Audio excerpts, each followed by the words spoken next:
There's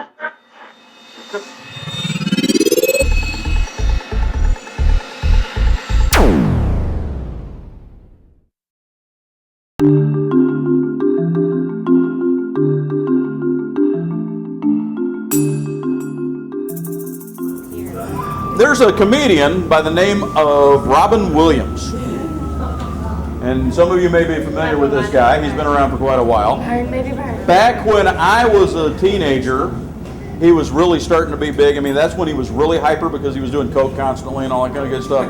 But he had an album called Reality, What a Concept. And it was one of his gigs that he did at this particular comedy club or whatever. And part of the routine always stuck with me because does anybody remember, I know some of us are old enough to remember 3 Mile Island? Yes. Okay, near nuclear meltdown, the China Syndrome movie, all that kind of good stuff, okay? We were about to have this nuclear meltdown, and who was president at the time? Jimmy Carter. Jimmy Carter was president. Now, what was Jimmy Carter's degree in? Nuclear physics.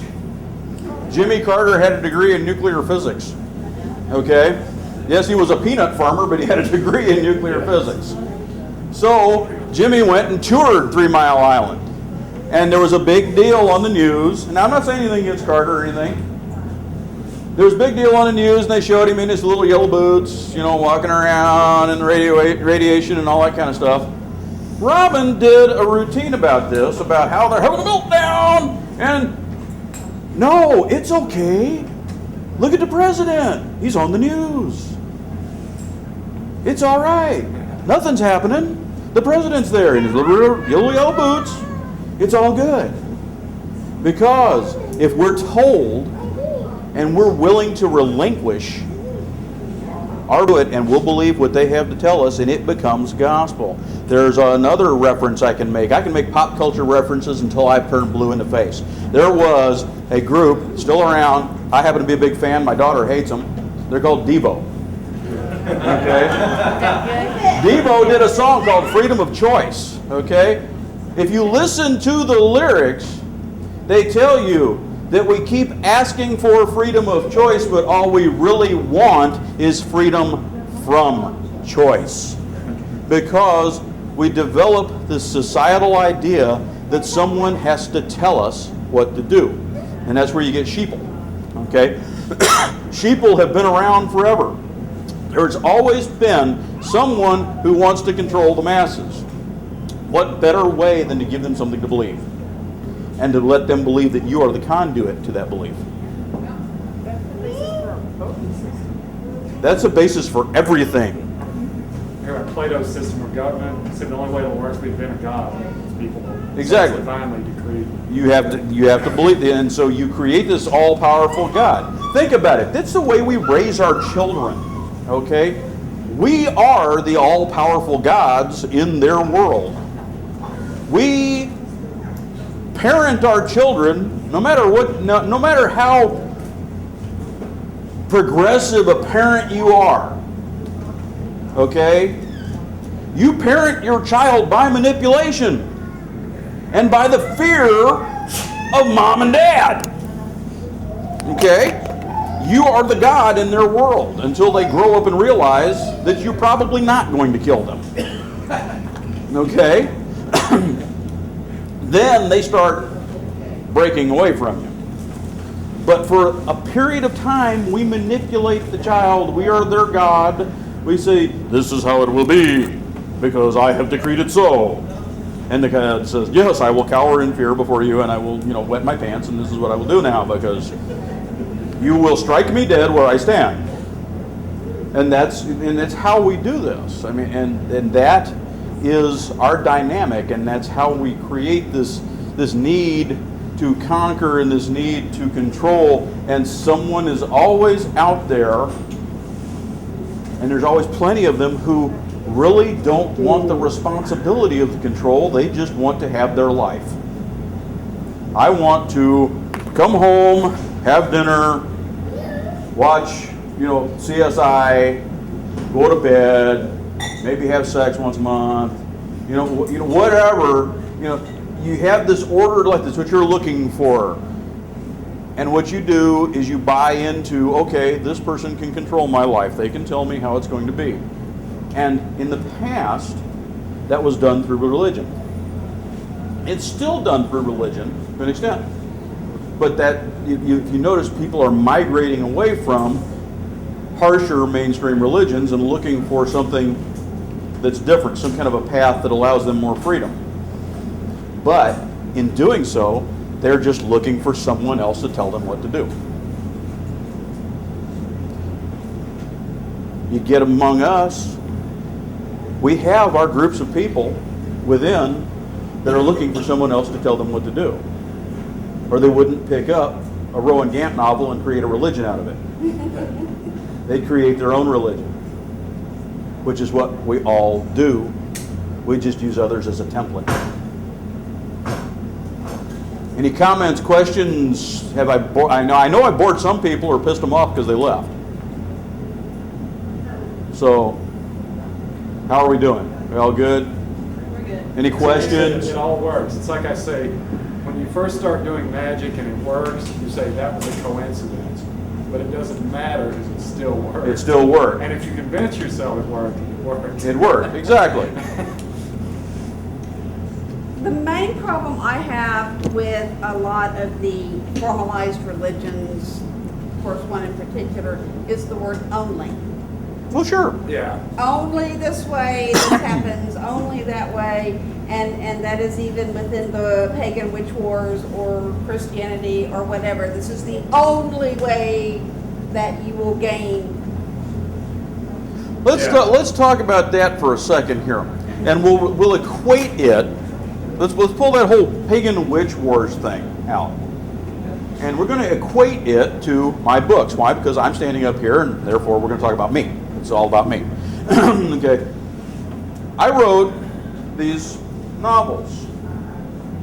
Now, when people started reviewing them on places like Amazon, there were the die-hard pedantic folk who say, well, I found a typo on page 72, therefore this is a work of trash, and therefore it should be burned and no one should ever read it. Or, I don't like his style, therefore he sucks. You always get those. No matter who you are and what you write, that's what you're going to get. Okay?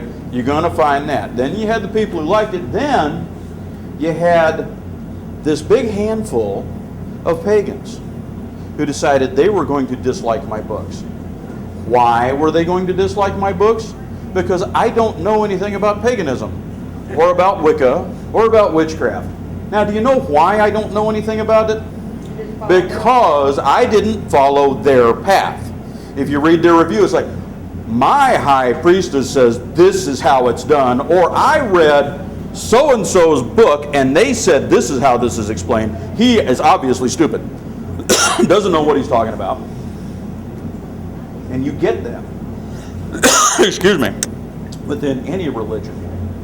But it seems like, thank you, it seems like we're really bad for it.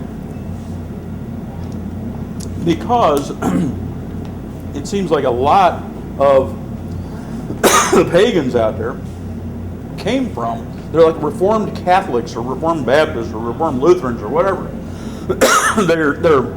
They're coming from a place of being told all their lives. I don't know what is going on here.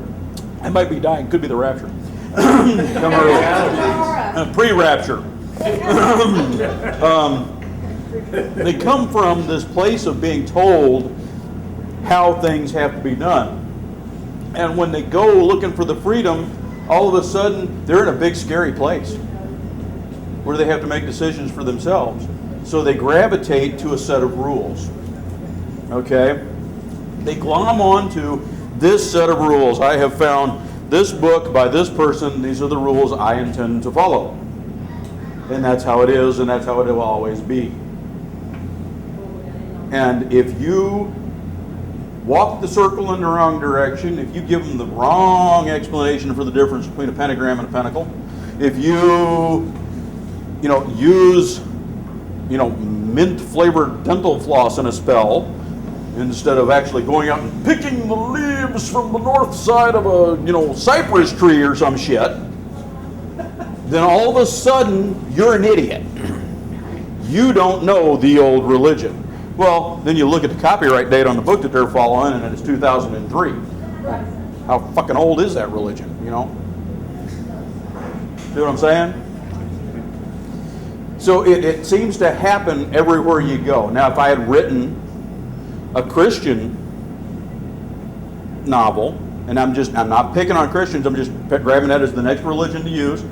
If I had written a Christian novel with a Christian detective and all this kind of stuff, then I would have this group of Christians coming out, well, that's not how it happens in the NIV.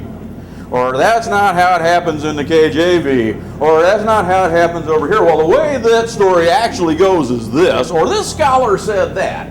And then, and I can jump over to, Judaism, and I can jump over to, Jainism or any of the, Hindu umbrella religions, or Buddhism or something. You're going to find this dissenting group telling you that you're doing it wrong because it doesn't follow their exact path. So it happens within our own ranks, no matter what religion we follow, because it's all a big story, and we have to make of it what we want. So it's your life, when you get right down to it, is one of those build your own ending novels. You choose the paths. You make it up as you go along. If you want to take somebody else's story and incorporate it into yours, rock on. But it's all good. Repeat after me. It's all good. Any other questions? You're going to have 5 people. Can I ask what your personal religious background is? My personal religious background? Yeah. You mean going all the way back? Well, since you can remember from childhood to where you are now.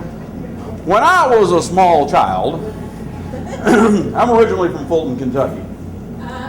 So I had there was a fight on that one, depending on which side of the tracks I was on. We had this side of the family and this side of the family. So when I was with this side of the family, we went to the Southern Baptist Church. When I was with this side of the family, we went to the Pentecostal church. Okay?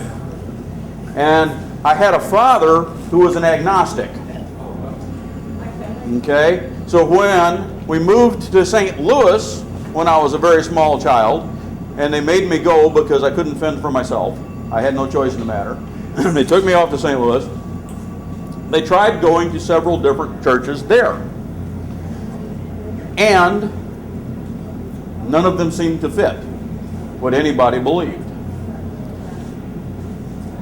I went to, for a while, the Calvary Baptist Church Sunday school.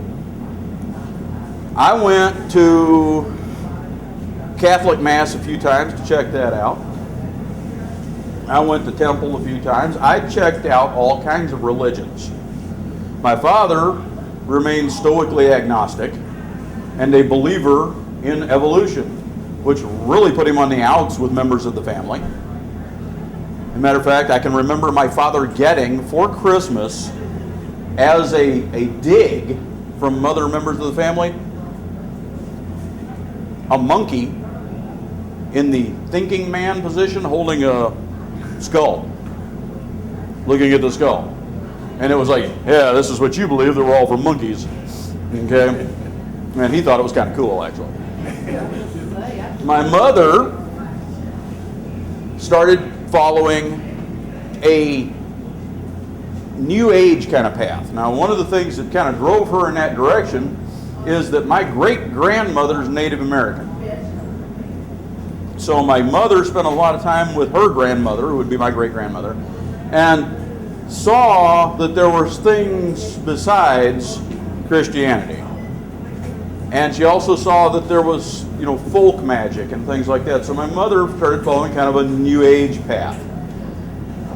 I was basically told, you can select any religion you want to, but we need to check it out first. Make sure you're not falling in with a cult or something. As in, you can't shave your head and go off and live in a commune and, sell karma books for, money at the airport,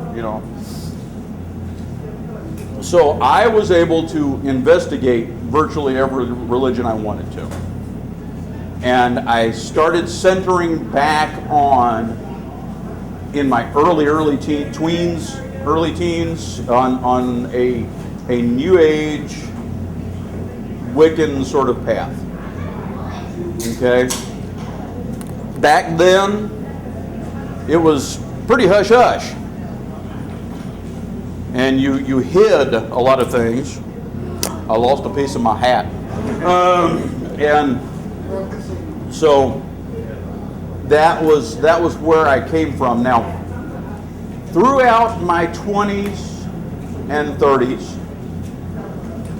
I studied a couple of different traditions of Wicca and became interested in others. And while becoming interested in other traditions, I became interested in, Asatru and, this, that, the other. Voodoo, everything that I could read. I just became a student of religions as a whole. And though I had gone through the lessons and degrees of a couple of different covens, I was never really comfortable with calling myself I'm this or I'm that. And I started expanding my horizon and taking it all in and saying, okay, you know what? I'm this guy with a lot of religions. And I pick and choose what works for me as I'm traveling along. And now, if you look at my Facebook page, I say that, I worship no one but the evil redhead that I'm married to. She is my one and true goddess, and I do what she says, and I live. And life is good under our roof. That's where I'm at as far as that's my religious roots, if that makes any sense whatsoever. It's kind of fucked up, I know. But that's where I come from. That's where it was. That's where I'm supposed to be. That's where I'm going. And by the time all is said and done, who knows? I've got different aspects of my family living a long time, and I've got different aspects dropping dead very early. So I figure I've got some spot there in between. So I've probably got another 25 years left in me. Okay, by the end of those 25 years, my whole religious view might have morphed into, who knows what. I might be, on the Mork and Mindy train or something by the time, you never know what's going to happen. So the way you're describing this is, it's, being as created divinity, you're the divine, and therefore humanism is the only. That could be how you could take it, yeah. We create the divinity. If we create it, then we are it, right? Creators. So, you're saying it in a way that makes more sense than what I say, okay? Because I'm here to entertain you. I'm not here to make sense. But my take on it is, we create our own reality. Now, if you start taking this as in the terms of magical practitioners, okay, since most of us here in the room probably are, correct? Magic isn't necessarily religion. It's two separate things. It's magic and there's religion, okay? And if you practice magic, whether you believe that it is poof, magic comes out my ass, or poof, magic is this quantum physics that I don't quite understand yet, but I do know that it works because it happens, and therefore I'm going to continue to try to manipulate it and understand it as I go. No matter how you view magic and you believe that it works, you know that you can manipulate your environment with something besides a bulldozer and dynamite in order to create something or to cause an effect. Okay, change. You can make change in your environment. Everybody here who has done any kind of study of practicing magic knows what a thought form is. Okay? Therefore, as far as your religion goes, you can see yourself as the divine because you created the religion, or you can create a divine. via a thought form. Because if you believe in something, I've had people tell me that all of my characters in those books exist somewhere because someone believes in them hard enough that they have created the thought forms that are my characters, and somewhere on some plane of existence, that shit's happening. I don't want to go there. I live there in my head as it is. I don't want to be there for real. How he was door into summer? Do what? Wasn't it Hyman's Door into Summer? Was that the name of the book where all of the different science fiction things that happened were alternative universes? Yes. And they jumped from one to the other? Right, yes.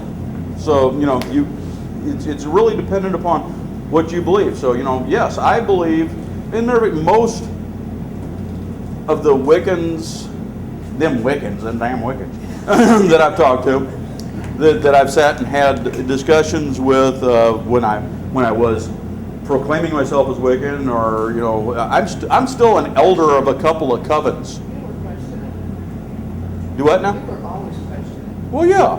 Always, and that's a good thing. Mm-hmm. And when I've sat and talked to these people, they have all come back at me with, well, the divine is within us. And if you pick up anything and you read it, then the helicopter tells you it's time to wrap up your workshop. And so if you pick up anything and you read it and you talk to anybody, the divine is within us, and we create the divine, so you can look at it in any way, shape, or form that you want. That we are the divine for our particular path, or that we create a divine that we worship. I didn't create the redhead, she found me, and the rest is history. But there you go. So I've been told that I have reached the end of my tape, and that my hat is interfering with the microphone. So I have to bid you adieu. I hope that some of you stayed. And thank you very much. I know I chased some of you off, but thank you for those of you who stayed.